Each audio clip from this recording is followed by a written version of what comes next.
Hello again. Continuing on the books about martial arts, the book we're going to talk about today was written by a chap who was a poet and a writer who traveled to Japan not to do the martial arts like many people who've written such books do, but just to live in Japan and to teach English over there and kind of experience Japanese life. And he learned to speak Japanese, and he was there for quite a while before he and a couple of flatmates kind of wandered into the Aiki dojo in a casual manner and decided to take it up, signed up on the spot, got their gi and started taking lessons, but no real burning desire to progress in the martial arts for any other reason than it was just something to do. I was pretty ambivalent about Aikido as a system of self-protection. Some people whose opinions I respect very highly rate it. Terry O'Neill and Tommy McNally both trained back in the early days with a chap called Ken Williams, and they said he was really good and was the real thing. Higuana Sensei similarly trained in Aikido at the dojo that this book refers to, and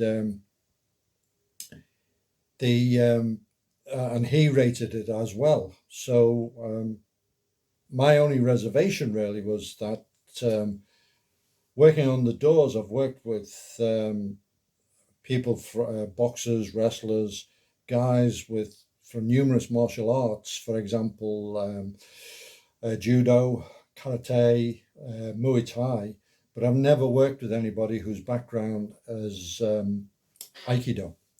So make of that what you will.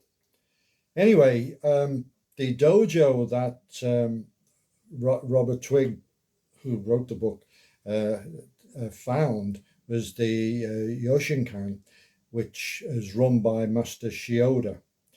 And Master Shioda, like a lot of martial arts masters of that era, had a bit of a murky wartime past. And he had right-wing connections, for example, with Sasagawa. Now, Japan is a pretty conservative society anyway. So if somebody is considered right-wing, then you must know that, they're not going to really be members of the Liberal Party back here. So bearing that in mind, the training and the setup there at the Yoshinkan was run on fairly severe militaristic lines. The guys signed up for what was called the Kedo Program. The Kedo is the Japanese riot police, and they were fearsome. They were back in the late 60s and early 70s. There was a lot of riots in Japan. Now, Japan is normally a very peaceful place, very low crime. And but for some reason, the students, like the students everywhere, were malcontented and used to demonstrate quite a bit against Americans, because there's a lot of American bases there. And the Kedo were formed as the riot unit, public order police, and they pull no punches, literally.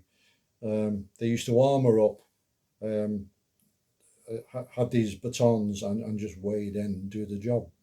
And they had this program at the Aikido dojo, which lasted for a year, with 2 training sessions a day of about 2 hours, plus lessons in the theory, and you had to maintain a lot of notes and keep a diary and so on. So it was quite an arduous year program, which led to, if you were successful, getting the black belt and also a teaching certificate. And for the Japanese police officers, it was to become a member of the Kedo.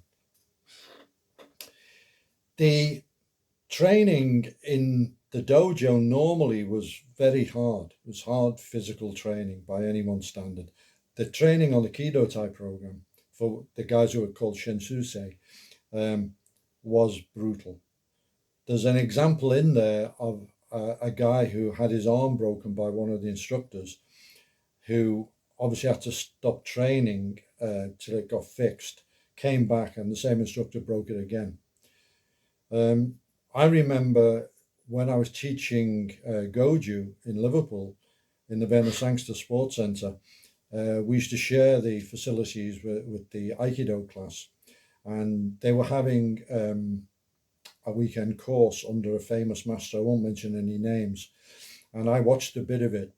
And the master came in, and he got the senior Brit, and they were kneeling side by side, and he was demonstrating some sort of wrist and arm lock. And he must have put it on a bit enthusiastically, because the Brit tensed up, and the Japanese instructor and just put it on, screwed the guy's arm till the guy was in absolute agony, held it on for quite a while, and then just announced, I cannot teach people with this attitude, and got up and left and didn't teach again. So you may think that's an example of martial fortitude, or you may think it's an example of somebody acting like a child, depending on your point of view. But the book does really go into the ins and outs of the training, and just how hard it was, and how baffling it could be as well. I mean, you were at the whim of the instructor, Carter.